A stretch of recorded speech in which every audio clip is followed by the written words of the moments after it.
So one of the things that folks have found, for folks that have been researching this for years, which includes academics like myself, but also includes things like the USDA, the Department of Agriculture, EPA, and others, there's a lot of data out there that suggests a number of things are happening as a result of the change in climate change, the changing climate. This includes things that have been pretty well documented in the literature, such as the length of the allergy season is increasing.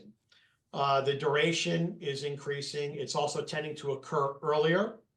Our folks at the Department of Agriculture have done some very interesting studies where they have found that because of the changing climate, that a lot of plants that produce pollen, for example, actually are producing more of it.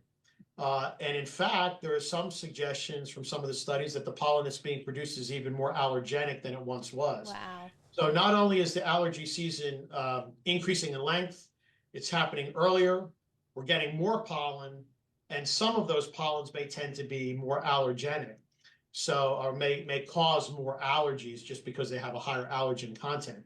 That's been particularly shown with certain species of trees, but it's also been shown in things like peanuts, for example. There's some suggestion that peanuts that are grown at a slightly higher temperature, which would be indicative of something we might experience with climate change, that we might even have slightly more peanut allergen in the peanuts that's occurring. So, the combination of these factors may explain some of that anecdotal experience that a lot of us have where, geez, it seems like the allergy season is getting worse.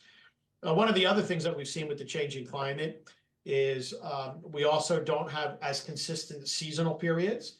We don't have an extended period of cold. We oftentimes have during the winter some days that tend to be rather warm. We have cycles of dry, drought-like conditions combined with conditions where we can have wetter conditions. And those conditions can be not evenly spaced. You can sort of have these periods of intense rainfall, heavy rainfall, which results in a lot of flooding.